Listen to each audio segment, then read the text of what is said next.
Hello बच्चों, once again welcome to my channel Tapasya the Learning Junction. Dear students, this is the sixth video on magnetic effect of electric current for class 10th student.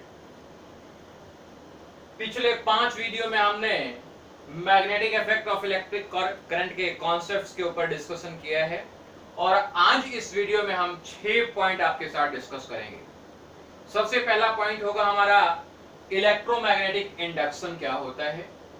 Second point, electromagnetic induction by using a straight wire and horseshoes type magnet. Third point discuss करेंगे electromagnetic induction by using a coil and a bar magnet. And fourth point discuss करेंगे कुछ important points जो observation है हमारे electric current के बारे में, induce current के बारे में, उसके बारे में। Then after I will make the differentiation between AC and DC current, AC और डीसी करंट में क्या फर्क है। और लास्ट पॉइंट पे हम लोग डिस्कस करेंगे Fleming right hand rules for direction of induced current. ये 6 पॉइंट आज के टॉपिक में हम डिस्कस करने वाले हैं। सो डियर स्टूडेंट्स, आप तपस्या चैनल पे हमारे साथ जुड़े हुए हैं। अगर ये चैनल पसंद आ रहा है तो इसे लाइक सब्सक्राइब करना ना भूलें और बेल आइकन जरूर प्रेस कर दें ताकि हर नए वीडियो का अपडेट आपके पास पहुंच जाए। जैसा कि मैंने प्रॉमिस किया है कि अगर हमारे साथ जुड़े हुए हैं तो क्लास 10th के प्रिपरेशन में आपको कहीं पे भी कोई भी प्रॉब्लम रहेगा तो उसका सॉल्यूशन हम आपके लिए लेकर के आएंगे। So let us start. सबसे पहले इलेक्ट्रोमैग्नेटिक इंडक्शन होता क्या है। इलेक्ट्रोमैग्नेटिक इंडक्शन याद रखोगे, इलेक्ट्रोमैग्नेटिक यानी इलेक्ट्रिक का production with the help of magnet.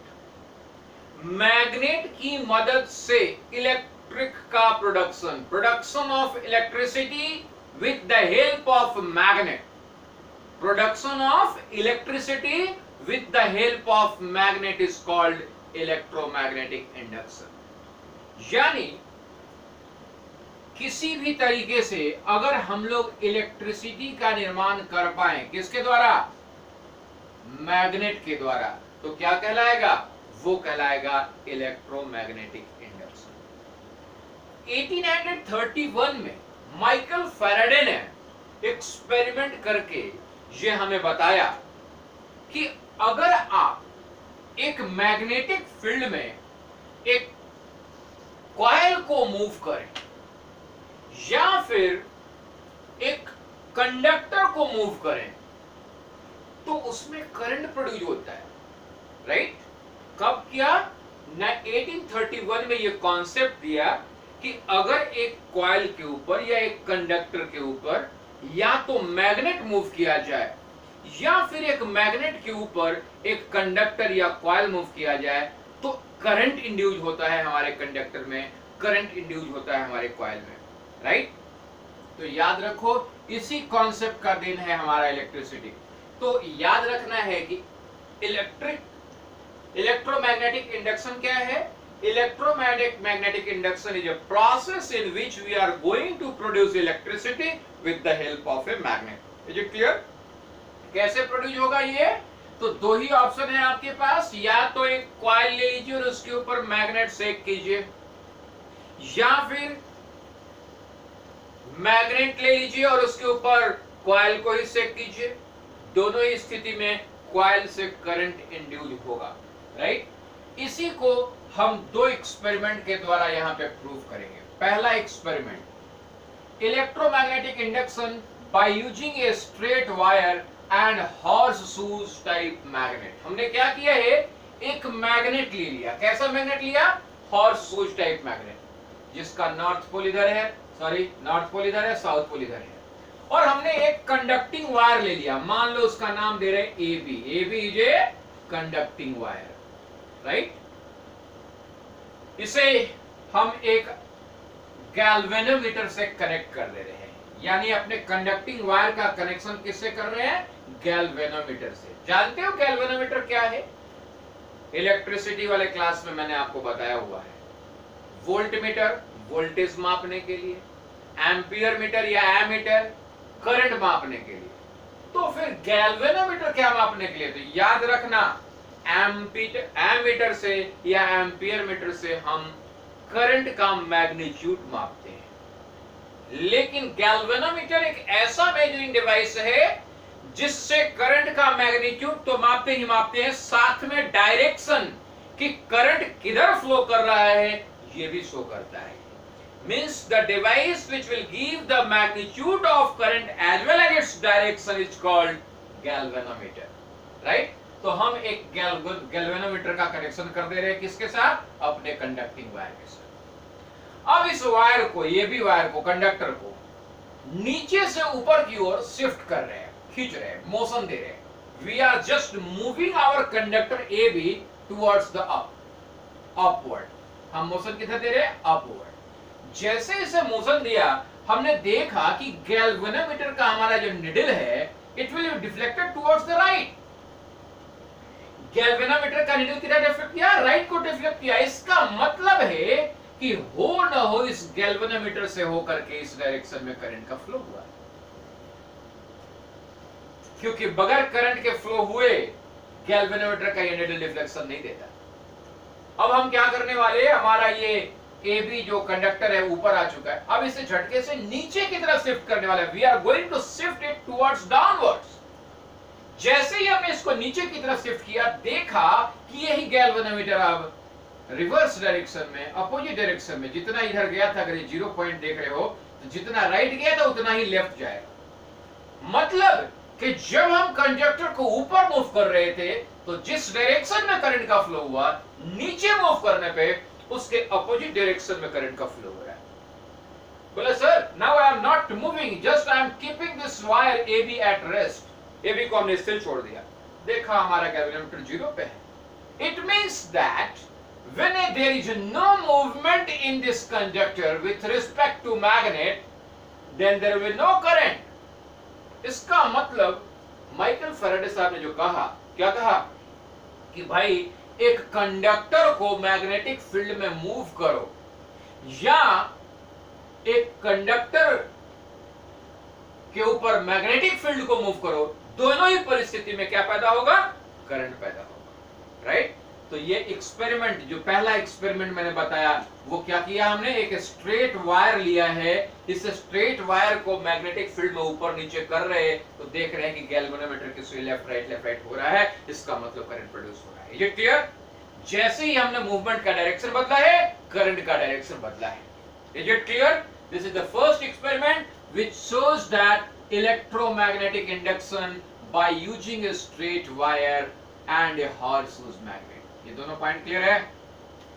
Come to the next, अगला पॉइंट। हम लोग सेम कॉन्सेप्ट इलेक्ट्रोमैग्नेटिक इंडक्शन ही करने जा रहे हैं by using a coil and bar magnet. Coil क्या होता है बताया था? Enamelled wire, enamelled copper wire का नंबर ऑफ टर्न्स, गोल गोल गोल गोल घुमा हुआ, जिसको हम लोग क्या कहते हैं? कॉइल कहते हैं। So we have taken a coil A B, एक कॉइल ले लिया हमने, right? And now I am going to take a bar magnet, एक बार मैग्नेट ले लिया जिसमें नॉर्थ पोल साउथ पोल है। अब क्या कर रहे हैं हम लोग? Just I am going to push this bar magnet inside the coil. Coil hollow है, ये जो कॉइल है हमारा एयर कोर कॉइल है, तो एयर कोर कॉइल यानी बीच में खाली जगह है, उस खाली जगह में मैं मैग्नेट को क्या किया? पुश किया झटके से। जैसे ही पुश किया, यहां पे भी हमने कॉइल के साथ क्या जोड़ रखा हुआ है? एक गैल्वेनोमीटर, ये देखने के लिए कि क्या मैग्नेट को शिफ्ट करने से कोई करंट प्रोड्यूस हो रहा है या नहीं। तो देखा कि जैसे ही इसे पुश किया, इधर से जैसे ही मैग्नेट को हमने पुश किया, ये कॉइल, ये हमारा गैल्वेनोमीटर की सुई राइट डिफ्लेक्ट। मतलब ये कि by making the movement of this bar magnet inside the coil, induced current has been produced through the coil. Now I am just taking this magnet out, यानी pull कर रहे हैं हम लोग। जैसे ही पुल किया हमने, पुल किया, तब भी देखा कि ये गैल्वेनोमीटर का निडल डिफ्लेक्ट कर रहा है, लेकिन निडल का डिफ्लेक्शन का डायरेक्शन बदल गया। अगर अभी राइट किया था तो अब लेफ्ट कर रहा है। दोनों ही परिस्थिति में, यहां पे भी यहां पे भी आप देख रहे हो कि जो मैग्नेट का मूवमेंट, यहां पे क्या किया था हमने? तार को मूव किया था, यानी मैग्नेट हमारा स्थिर था, Here we have kept the magnet stationary and we are moving the conductor. Here what we are doing? We are keeping our coil stationary and we are moving our magnet. Doesn't matter, कोई फर्क नहीं पड़ता, coil स्थिर हो उसके ऊपर magnet move कराओ या मैग्नेट स्थिर हो कॉइल मूव कराओ, दोनों ही परिस्थिति में करंट प्रोड्यूस होगा। जैसे ही मूवमेंट का डायरेक्शन बदलेगा करंट का डायरेक्शन बदलेगा। तो इसीलिए जैसे ही मैग्नेट को हमने पुल किया, again we are getting the deflection, but the deflection is opposite to the previous position. दोनों ही एक्सपेरिमेंट क्या शो कर रहे हैं कि by making the relative movement between magnet and conductor or magnet and coil, there is a induction of current, that is called electromagnetic induction, right. और जो current produce हो रहा है कॉइल में, यानी मैग्नेट के मूव करने से कॉइल के ऊपर जो करंट प्रोड्यूस हुआ, उस करंट को हम लोग इंड्यूस्ड करंट कहते हैं। याद रखना, क्या कहते हैं? Induced current. So whenever we are shaking a magnet over a coil or we are shaking a coil over a magnet, induced current is produced in a coil. Is it clear? चलिए, तो अब ये दोनों बातें समझ में आ गई है। तब अब हम लोग डिस्कस करने वाले हैं कुछ इंपॉर्टेंट पॉइंट्स कि भाई ये जो करंट का इंडक्शन हो रहा है मैग्नेट के थ्रू, उसकी मात्रा किस चीज पे डिपेंड करेगी, किन किन हालात में करंट प्रोड्यूस होगा, ये सारी बातें हम कुछ इंपॉर्टेंट पॉइंट्स में डिस्कस करने वाले हैं, राइट। देखो, ये जो इंपॉर्टेंट पॉइंट डिस्कस करने जा रहा हूं, हकीकत में फैराडे साहब और हेनरी साहब के बहुत सारे एक्सपेरिमेंट्स के ऑब्जर्वेशन के द्वारा दिया गया है। तो सबसे पहला पॉइंट चाहो तो नोट कर लेना। इस दोनों एक्सपेरिमेंट से क्या पता चला कि भाई फर्स्ट मैग्नेट को स्टेशनरी कर लो और कंडक्टर को या कॉइल को मूव करो या रोटेट करो, डजंट मैटर, मूव करो या रोटेट करो, बात एक ही है, रिलेटिव मोशन होना चाहिए। मैग्नेट स्टिल है, स्टेशनरी है, कॉइल या कंडक्टर मूव कर रहा है या रोटेट कर रहा है, तो क्या पैदा होगा? करंट। यानी यहां पे मैग्नेट स्टेशनरी और कॉइल रोटेट्स और मूव, तो क्या होगा? दोनों ही हालत में इंड्यूस्ड करंट पैदा होगा, इंड्यूस्ड करंट पैदा होगा। पहला केस।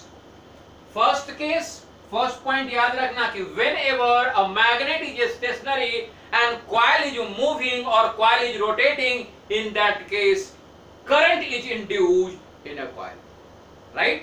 क्लियर है बात? दूसरा पॉइंट समझने की कोशिश करो, ऊपर की चीजें मिटा रहा हूं मैं।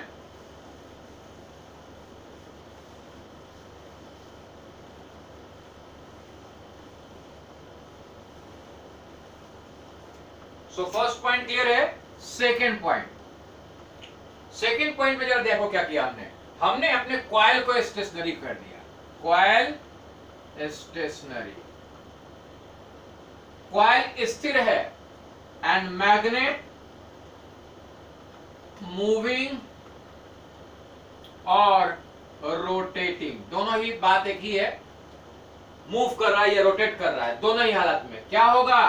Current is induced, current is induced in the coil, coil में करंट पैदा होगा, राइट। तीसरा पॉइंट, तीसरा पॉइंट जरा समझें। तीसरा पॉइंट में हम क्या करें? सपोज करो कि हम कॉइल को भी मूव करा रहे और मैग्नेट को भी मूव करा रहे और दोनों को, कॉइल को और मैग्नेट को सेम स्पीड से मूव करा रहे हैं, यानी दोनों के बीच में रिलेटिव मूवमेंट नहीं हो रहा है। अगर कॉइल और मैग्नेट के बीच में रिलेटिव मूवमेंट नहीं है तो याद रखना करंट प्रोड्यूस नहीं होगा। तीसरा पॉइंट याद रखना है, if there is no relative movement,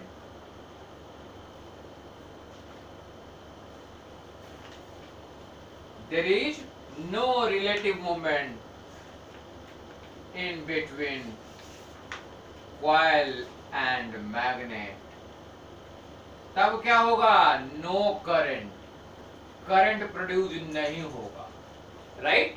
तो याद रखना है, करंट प्रोड्यूस होने के लिए कॉइल और मैग्नेट के बीच में रिलेटिव मूवमेंट का होना जरूरी है। Is it clear? चलिए अब इन 3 पॉइंट्स के बाद जरा चौथा पॉइंट डिस्कस करें हम लोग। फोर्थ पॉइंट, चौथे पॉइंट में यह समझें कि जो करंट इंड्यूस्ड होगा, जो करंट इंड्यूस होगा उसे ज्यादा अमाउंट में इंड्यूस कराना है। क्या करें? How will we increase the induced current? तो याद रखना है, मिटा रहा हूं यहां से सारी चीजें, बाद में डिस्कस करेंगे। टू इंक्रीज इंड्यूस्ड करंट, अगर आप इंड्यूस करंट को बढ़ाना चाहते हैं, ज्यादा मात्रा में इंड्यूस करंट पैदा करना चाहते हैं, तो पहला पॉइंट याद रखना है। क्या करना है? We should use soft iron core, use soft iron core, soft iron core, यानी ये जो कॉइल को लपेट रहे हो वो कॉइल एक सॉफ्ट आयरन के कोर पे लपेटो। सॉफ्ट आयरन के कोर पे जब कॉइल लपेटोगे तो ज्यादा करंट पैदा होगा। क्यों? क्योंकि जो मैग्नेटिक फील्ड पैदा होगा वो ज्यादा होगा, पहला।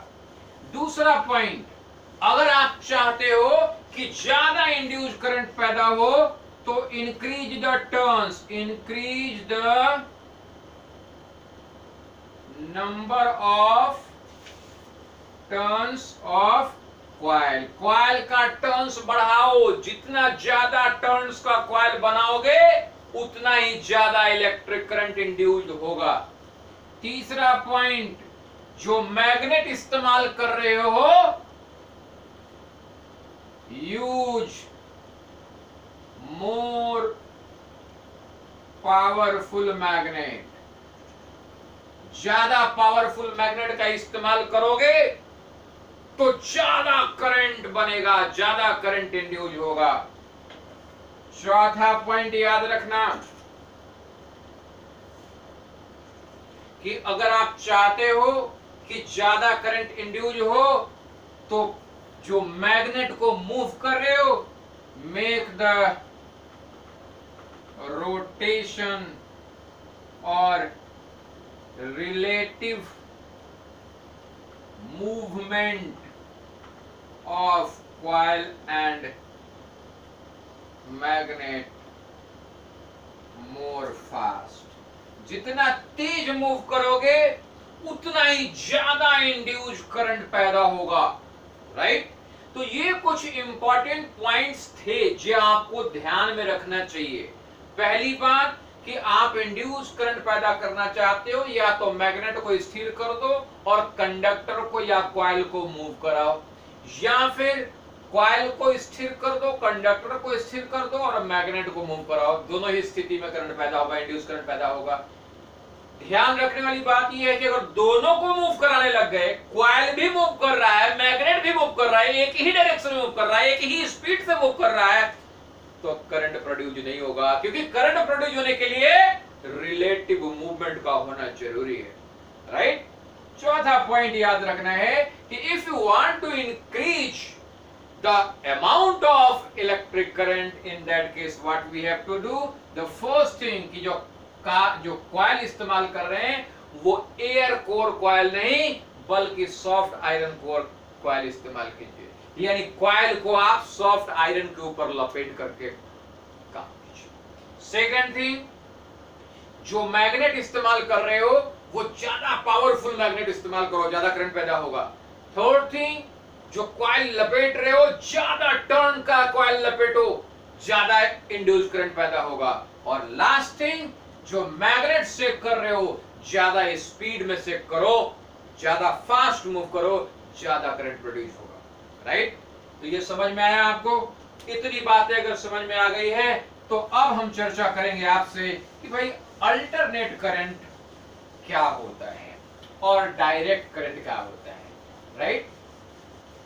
ये पॉइंट डिस्कस कर लेते हैं, क्योंकि यहां पे जो हम करंट प्रोड्यूस करा रहे हैं, इंड्यूस करंट, ये कैसा करंट है, अल्टरनेट है या डायरेक्ट है। तो समझ लीजिए पहले, एसी यानी एसी का मतलब होता है अल्टरनेटिव करंट, और डीसी का मतलब होता है डायरेक्ट करंट, राइट। तो ध्यान रखो, सबसे पहले डीसी के बारे में चर्चा कर लें। अगर करंट का direction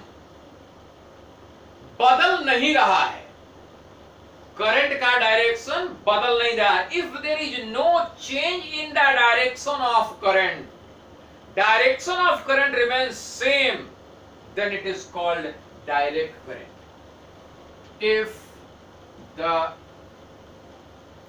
direction of current does not change, then it is called DC, direct current, right। Direct current में याद रखना, जो सोर्स है उसका पोलैरिटी हमेशा फिक्स रहता है। द polarity of source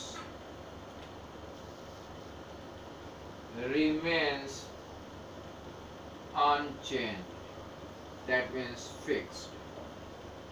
जैसे एग्जांपल के तौर पे हमारे पास बैटरी की बात कर ली, सेल की बात कर ली, ये सब क्या देते हैं, ये सब डीसी देते हैं। तो देखा होगा आपने कि भाई बैटरी का जो टर्मिनल है, एक साइड पॉजिटिव टर्मिनल है, एक साइड नेगेटिव टर्मिनल, फिक्स होता है।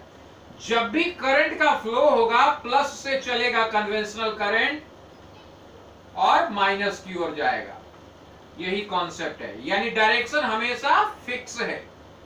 That's why the current which we are getting from the battery or cell is called direct current, DC current, right.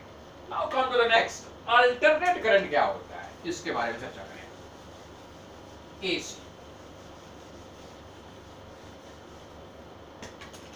Alternate current की बात करें तो याद रखना है, if the direction of current changes after a fixed interval of time, then it is called alternating current। यहां पे direction change होने का मतलब डायरेक्शन ऑफ करंट चेंजेज, यानी रिवर्स हो जाता है, याद रखो, रिवर्स। यानी कहने का तात्पर्य, जैसे इसी केस में देखो, इस वाले केस में जब हम लोग तार को ऊपर ले जा रहे थे तो करंट का डायरेक्शन ये चल रहा था, शिफ्टिंग इधर हुई थी, और नीचे किया तो इधर। अगर इसे एक खास स्पीड से ऊपर नीचे करें तो क्या होगा, करंट एक बार इधर जाएगा, एक बार इधर, एक बार इधर जाएगा, एक बार इधर, यानी एक बार करंट इस डायरेक्शन में फ्लो करेगा और अगली बार करंट का डायरेक्शन ये हो जाएगा, यानी कि पॉइंट। तो कहा गया कि यदि करंट का डायरेक्शन एक टाइम इंटरवल के बाद बार बार बदल जा रहा हो, रिवर्स हो जा रहा हो, तो ऐसे करंट को हम लोग अल्टरनेटिव करंट कहते हैं, एसी कहते हैं। याद रखना, जितने भी पावर हाउस हैं, सोर्स क्या है, इलेक्ट्रिक पावर हाउस, जितने भी इलेक्ट्रिक पावर हाउस हैं, सब के सब क्या प्रोड्यूस करते हैं, अल्टरनेटिव करंट पैदा करते हैं। क्या पैदा करते हैं, अल्टरनेटिव करंट। उसी तरीके से बड़े बड़े जो एसी जनरेटर आते हैं घरों में इस्तेमाल करने के लिए, वो भी क्या पैदा करता है, अल्टरनेटिव करंट पैदा करता है। तो इसके बारे में अल्टरनेटिव करंट कैसे पैदा होगा कॉमर्शियली, इसके बारे में डिस्कशन करेंगे हम लोग अगले वीडियोस लेक्चर में।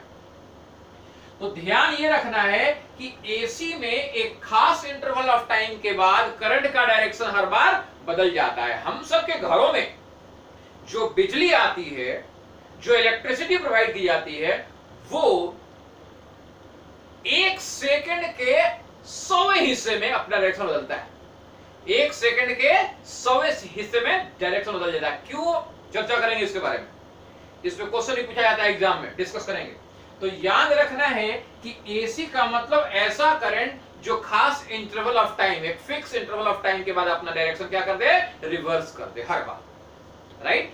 यानी एक बार अगर ऐसे चल रहा है तो कुछ देर के बाद ऐसे, फिर अगली बार फिर से ऐसे, फिर अगली बार फिर से ऐसे, यानी बार बार डायरेक्शन बदल रहा है, बार बार डायरेक्शन बदल रहा है। ये कितनी देर में बदलेगा, ये टाइम फिक्स होना चाहिए, एक डिफाइंड इंटरवल के बाद हर बार डायरेक्शन बदलना है, राइट। इसका फायदा क्या है, अल्टरनेट करंट का फायदा क्या है? तो याद रखना है अल्टरनेट करंट का यानी एसी का जो सबसे बड़ा बेनिफिट है वो ये है कि इसका ट्रांसमिशन लंबी दूरी तक, for a long distance of the transmission without loss of electricity, बहुत ज्यादा लॉस किए बगैर ही, वेरी लेस लॉस, हम इलेक्ट्रिसिटी को ट्रांसमिट कर सकते हैं। तो अगर डीसी ट्रांसमिट करना हो तो इलेक्ट्रिसिटी का लॉस ज्यादा है, एसी का ट्रांसमिशन करना हो लॉन्ग डिस्टेंस में तो कम लॉस में हम ज्यादा दूरी तक एसी का ट्रांसमिशन कर सकते हैं। यही सबसे बड़ा फायदा है। और भी कुछ फायदे हैं सेफ्टी पॉइंट ऑफ व्यू से, आगे के वीडियो लेक्चर में डिस्कस करूंगा कि भाई एसी जो है वो मोर सेफ है विथ रिस्पेक्ट टू डीसी। बोला सर डीसी में तो कुछ नहीं होता। बोला आप जो डीसी बैटरी में इस्तेमाल करते हो, सेल में इस्तेमाल करते हो 1.5 volt, 2 volt, 2.5 volt, 4 volt, 6 volt, 12 volt तक, उसमें कोई दिक्कत नहीं है। अगर आप 220 वोल्ट जो घर में एसी आता है उतने वोल्ट का डीसी इस्तेमाल करो, बहुत डेंजरस होता है। तो इसके बारे में हम अलग वीडियो लेक्चर में आपको बताएंगे। तो फिलहाल इतना समझ में आ गया कि एसी क्या होता है, डीसी क्या होता है। दोनों तरह के इलेक्ट्रिसिटी को जनरेट करने के लिए हम डिवाइस पढ़ेंगे, यानी हम आगे के वीडियो लेक्चर में एसी जनरेटर और डीसी जनरेटर दोनों डिस्कस करेंगे।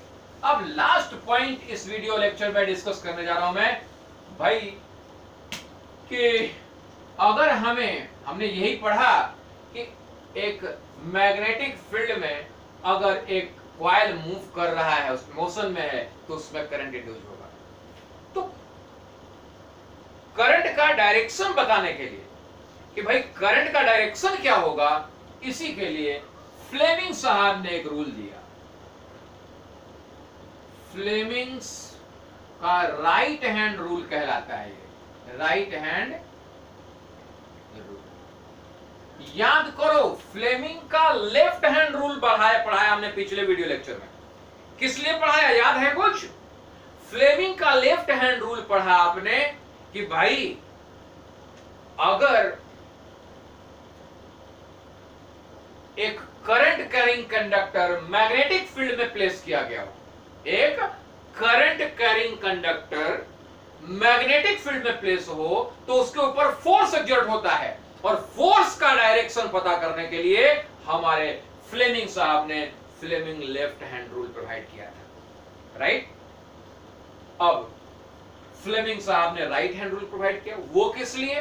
क्योंकि अभी हम यहां पर पढ़ रहे हैं इलेक्ट्रोमैग्नेटिक इंडक्शन में कि भाई मैग्नेटिक फील्ड में अगर एक करंट मूव कर रहा, सॉरी एक कंडक्टर मूव कर रहा है, एक कॉइल मूव कर रहा है, तो उसमें करंट प्रोड्यूस होगा।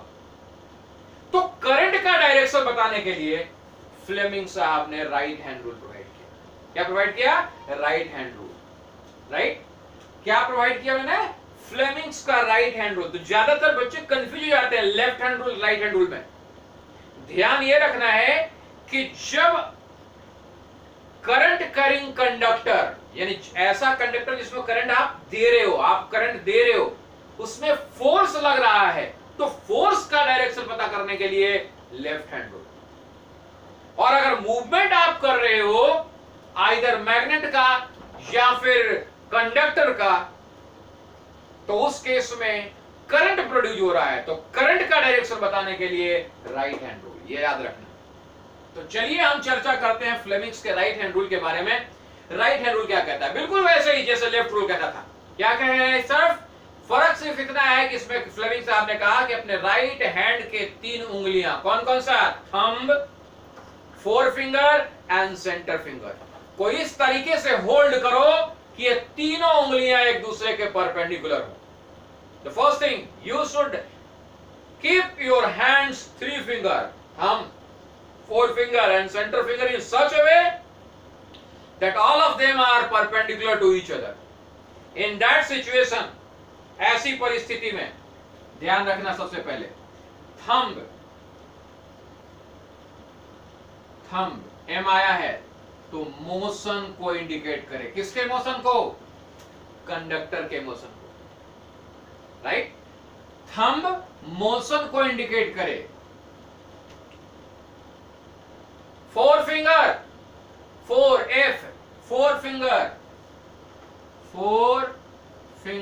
एफ फील्ड के डायरेक्शन को। फील्ड कौन सा फील्ड? Magnetic field. अगर थंब इंडिकेट कर रहा है मोशन के डायरेक्शन को, फोर फिंगर इंडिकेट कर रहा है मैग्नेटिक फील्ड के डायरेक्शन को, तो आपका सेंटर फिंगर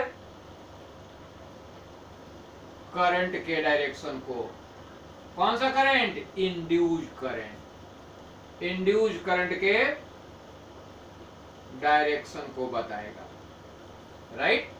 फिर से अपने राइट हैंड, लेकिन ध्यान रखना राइट हैंड को करना है, राइट हैंड के तीनों उंगलियों को परपेंडिकुलर रखिए। अगर थंब जो है मोशन, कंडक्टर के मोशन को इंडिकेट कर रहा है, कॉइल के मोशन को इंडिकेट कर रहा है, अगर फोर फिंगर मैग्नेटिक फील्ड को इंडिकेट कर रहा है, तो सेंटर फिंगर करंट के डायरेक्शन को इंडिकेट करेगा। Is it clear? ये रूल जो है स्ट्रेट वायर के लिए दिया उन्होंने। कहा अगर आपके पास एक स्ट्रेट वायर है तो आप स्ट्रेट वायर में क्या करना, देख लेना कि भाई इसका मूवमेंट, मैकेनिकल मूवमेंट कैसे करा रहे हो। मैकेनिकल मूवमेंट थंब, यानी थंब का डायरेक्शन मैकेनिकल मूवमेंट को दिखाएगा, फोर फिंगर मैग्नेटिक फील्ड को, तो हर हाल में सेंटर फिंगर किसको इंडिकेट करेगा? करंट के डायरेक्शन को। Is it clear? समझ में आया बात? तो अगर आप कुछ इस तरीके से लेते हो कि अगर मान लो एक डायग्राम बना रहा हूं मैं, इस डायग्राम में सपोज करो कि वर्टिकली डाउनवर्ड्स आप मोशन ले रहे हो। कंडक्टर का मोशन कैसे ले रहे हो? वर्टिकली डाउन, वर्टिकली डाउन, नीचे की तरफ आप अपना कंडक्टर मूव करा रहे हो। और मैग्नेटिक फील्ड मान लो नॉर्थ, मैग्नेटिक फील्ड जो मान लो वेस्ट की तरफ है, मैग्नेटिक फील्ड जो है किधर जा रहा है? ईस्ट टू वेस्ट जा रहा है। तो हर हाल में जो करंट का डायरेक्शन होगा, इंड्यूस्ड करंट, वो करंट का डायरेक्शन नॉर्थ में होगा, इंड्यूस्ड करंट, राइट। समझ में आ रहा है बात आपको? ध्यान से फिर समझो डायग्राम में कि अगर आपका तार जो है, वायर नीचे की तरफ मूव कर रहा है, मोशन जो वायर का हो रहा है किधर हो रहा है? नीचे की तरफ, वर्टिकली डाउन, और जो मैग्नेटिक फील्ड है ईस्ट टू वेस्ट है, इस डायरेक्शन में है, तो हर हाल में इंड्यूस्ड करंट किधर जाएगा? नॉर्थ डायरेक्शन में जाएगा। क्लियर है? फिर से अगर हाथ राइट हैंड से देखना है तो कैसे? थंब मोशन, कंडक्टर के मोशन को, यानी कंडक्टर का मोशन अगर ऊपर है, फोर फिंगर मैग्नेटिक फील्ड अगर अपने तरफ से दूसरी तरफ मैग्नेटिक फील्ड जा रहा है, तो हर हाल में करंट का डायरेक्शन कंडक्टर में किधर होगा? लेफ्ट टू राइट होगा। So this is the Fleming's right hand rule. You must remember कि फ्लेमिंग का राइट हैंड रूल जो है वो करंट का डायरेक्शन पता करने के लिए, इंड्यूस्ड करंट का डायरेक्शन पता करने के लिए, और लेफ्ट हैंड रूल फोर्स पता करने के लिए होता है। दोनों में कंफ्यूज नहीं होना है। तो आज यहीं तक रखते हैं। अगले वीडियो लेक्चर में हम लोग डिस्कस करेंगे एसी जनरेटर और डीसी जनरेटर, उसका वर्किंग, उसका पूरा डिटेल, राइट। फिर से मैं कहूं, अगर आपने तपस्या चैनल को अब तक सब्सक्राइब नहीं किया है तो सब्सक्राइब कर लें, आपके लिए काफी फायदेमंद रहेगा। धन्यवाद।